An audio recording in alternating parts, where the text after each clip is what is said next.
नमस्कारम दोस्तों। कल अमेरिका में राष्ट्रपति चुनाव का रिजल्ट जारी हुआ, जिसमें डोनाल्ड ट्रंप ने कमला हैरिस को 226 के मुकाबले 295 सीटों से हराकर राष्ट्रपति चुनाव में जीत हासिल की। यह जीत अमेरिका के हिसाब से ऐतिहासिक थी, क्योंकि अमेरिका के इतिहास में यह दूसरी बार हुआ है जब कोई पहले राष्ट्रपति चुनाव हारा हुआ प्रत्याशी दूसरी बार राष्ट्रपति चुना गया है। आपको पता ही होगा कि 2021 में चुनाव में जो बाइडेन ने ट्रंप को करारी शिकस्त दी थी, जिसका कारण था ट्रंप के पहले कार्यकाल जो 2017 से 2021 तक का था के टाइम में डोनाल्ड ट्रंप के खिलाफ लोगों के बीच उनकी पॉलिसीज और आइडियोलॉजी को लेकर असंतुष्टि का माहौल था। डोनाल्ड ट्रंप एक हाइपर नेशनलिस्ट और कंजर्वेटिव राइट विंग आइडियोलॉजी को रिप्रेजेंट करते हैं। साथ ही वे अमेरिका फर्स्ट जैसी पॉलिसीज को प्रमोट करते हैं।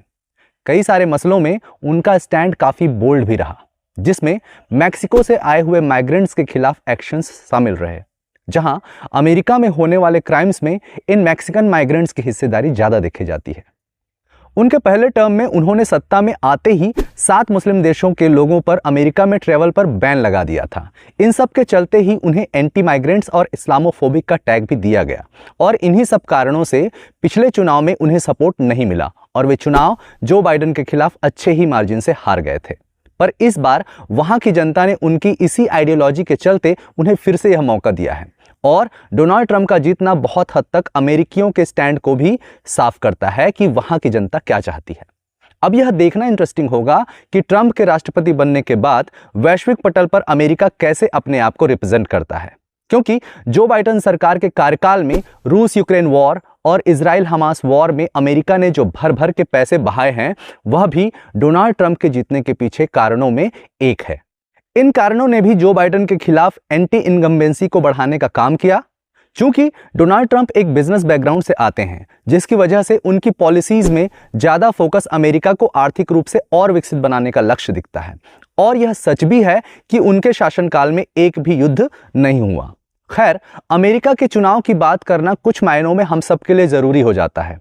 एक तो अमेरिका एक सुपर पावर है, जहां घट रही घटनाओं का पूरे विश्व में असर होता है, और भारत भी इससे अछूता नहीं है। वहां के चुनाव के नतीजे भारत अमेरिका संबंधों के लिहाज से भी महत्वपूर्ण हैं। जानकारों का कहना था कि भारत के लिहाज से कमला हैरिस का जीतना ठीक नहीं था, क्योंकि कमला हैरिस, जो कि डेमोक्रेटिक पार्टी से आती हैं, का स्टैंड ज्यादा ही लिबरल और लेफ्टिस्ट था, जो कई मायनों में भारत के खिलाफ काम करता, स्पेशली पाकिस्तान फंडेड टेररिज्म और चीन रिलेटेड मसलों में। साथ ही भारत का जो रशिया इजराइल के साथ जो अभी युद्ध के दौरान जो संबंध थे, इसके कारण भी कमला हैरिस का सत्ता में आना हमारे लिए थोड़ा चैलेंजिंग हो सकता था।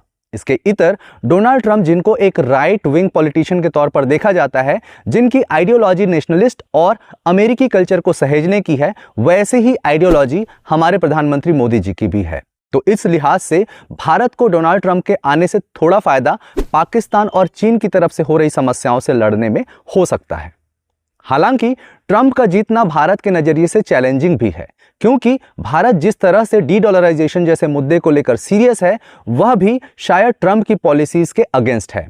उन्होंने पहले ही यह साफ कर रखा है कि यदि कोई देश उनके साथ डॉलर में ट्रांजैक्शन नहीं करता है, तो उस पर एक्स्ट्रा टैक्स लगाया जाएगा।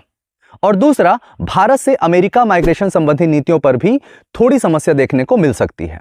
उनकी पॉलिसीज को लेकर समस्या हो सकती है, क्योंकि ट्रंप का एंटी माइग्रेंट स्टैंड साफ है, जहां पर माइग्रेंट्स को अमेरिकी लोगों के अधिकारों को छीनने वालों की तरह देखा जाता है।